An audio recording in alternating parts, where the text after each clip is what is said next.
Egg curry recipe. ಒಂದು 4 ಮೊಟ್ಟೆನ ಬೇಯಿಸ್ಕೊತಿದ್ದೀನಿ first.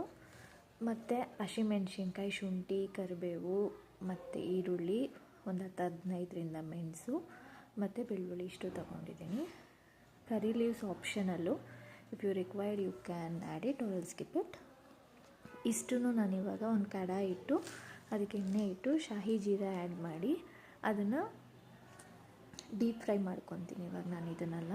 ಮತ್ತು ಇದು ಆನಿಯನ್ಸ್ ಒಂದು ಸ್ವಲ್ಪ ಬ್ರೌನಿಷ್ ಕಲರ್ ಬರೋವರೆಗೂ ಅದನ್ನು ಫ್ರೈ ಮಾಡಿ ನಂತರ ಒಂದು ಮಿಕ್ಸಿ ಜಾರಿಗೆ ಇದನ್ನು ಟ್ರಾನ್ಸ್ಫರ್ ಮಾಡ್ಕೊಳ್ಳೋಣ. ಟ್ರಾನ್ಸ್ಫರ್ ಮಾಡಿಕೊಂಡು ಇದಕ್ಕೆ ಒಂದು 4-5 ಗೋಡಂಬಿ ಹಾಕೋಣ, ಯಾಕಂದರೆ ಕ್ರೀಮಿ ಟೆಕ್ಸ್ಚರ್ ಬರೋದಕ್ಕೋಸ್ಕರ. ನೆಕ್ಸ್ಟ್ ಇದು ಫೈನ್ ಪೇಸ್ಟ್ ಆದಮೇಲೆ ಪೀಲೌಟ್ ಮಾಡಿರೋ ಎಗ್ಸಿಗೆ ಮತ್ತೆ ಸ್ವಲ್ಪ ಎಣ್ಣೆ ಹಾಕಿ, ಸಾಲ್ಟ್ ಹಾಕಿ, ಸ್ವಲ್ಪ ಚಿಲ್ಲಿ ಪೌಡರ್ ಹಾಕಿ, ಸ್ವಲ್ಪ ಅರಿಶಿನ ಹಾಕಿ ಈ ಥರ ಒಂದು 10-15 ಮಿನಿಟ್ಸ್ ಫ್ರೈ ಮಾಡಿಕೊಂಡು ಇದನ್ನ ತೆಗೆದಿಡೋಣ.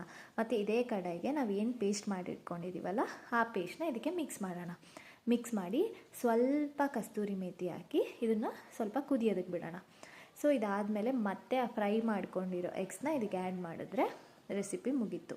ತುಂಬ ಈಸಿ, ಕ್ವಿಕ್ಕಾಗುತ್ತೆ, ಬೇಗ ಮಾಡ್ಬೋದು. Ready to taste. ಇದನ್ನು ನಾವು ಅನ್ನ ಜೊತೆ, ದೋಸೆ ಜೊತೆ, ಚಪಾತಿ ಜೊತೆ ಭಾನುವಾರದ ಸ್ಪೆಷಲ್ ಎಗ್ ಕರಿ ಸೂಪರ್ ಮಾಡಿದ್ರೆ ನೆಂತೆ ಸೂಪರ್ ಫ್ಯಾಂಟಾಸ್ಟಿಕ್.